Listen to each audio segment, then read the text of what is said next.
Did you know that DUI is a criminal charge in most states across the country, but not in the state of New Jersey?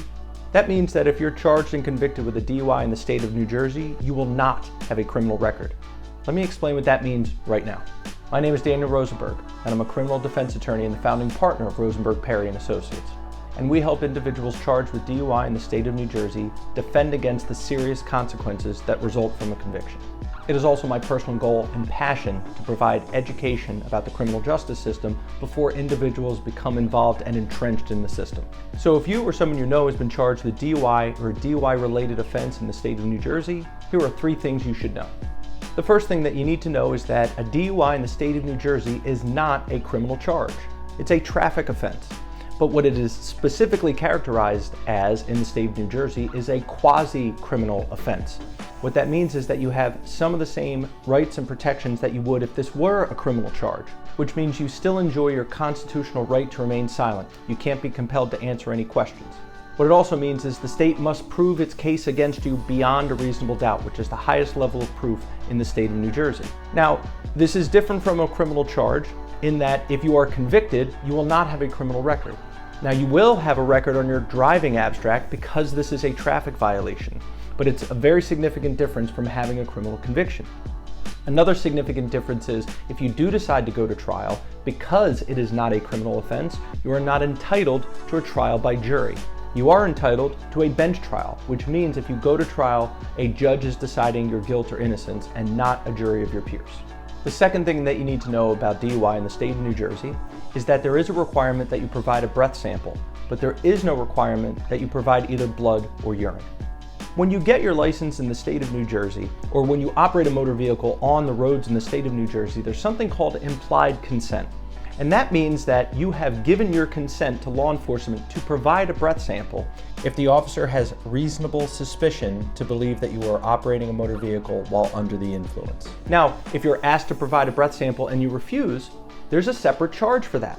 It's called refusal to submit to a breath sample. At this point, in addition to being potentially charged with driving under the influence, you're now facing a separate charge of refusing to submit to a breath sample. Now, when it comes to blood or urine, the law is completely different in that there is no requirement that you provide either a blood sample or a urine sample. If they want to get that from you, there's 2 ways it can happen. Number 1, you provide consent, or number 2, they obtain a warrant. If law enforcement obtains a warrant, you provide either blood or urine. If you're asked for consent, you have a choice. You can either provide consent or you don't provide consent. And they need to explain to you what that means, that you have a right to refuse, that you can provide consent and then change your mind later, and also that if you don't provide consent, that they have the ability to go get a warrant. The third thing you need to know about DUI in the state of New Jersey is that if you are a first-time offender and you're convicted, there are consequences that flow from that, but in all likelihood, you will be able to continue to drive even with a conviction. Let me explain what that means. So if you're convicted of a first offense DUI, there is a period of license suspension with a first offense DUI, but in most cases, that period of license suspension is only going to be for the duration of time it takes for you to install an interlock device in your car. Let me break down what that means. You're convicted of a DUI. The judge imposes a license suspension, but also imposes a period of interlock device. Let's just say 3 months. Your license is suspended until you place that interlock device on your car. So if your license gets suspended on day 1 and you put the interlock device on your car on day 2, we can limit your license suspension to 1 day. Now, you're still going to be required to operate a motor vehicle with an interlock device, but you're still going to be able to operate a motor vehicle, drive, get to work, and do what you need to do to maintain your life and your responsibilities.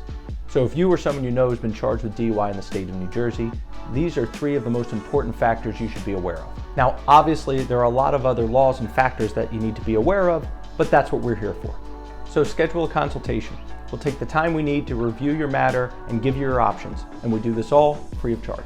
So if you like what you've seen in this video, please be sure to like and subscribe to our YouTube channel. And if you have any topics that you'd like to learn more about, feel free to leave a comment below or contact my office. We are criminal trial attorneys. We have your back. That's what we do.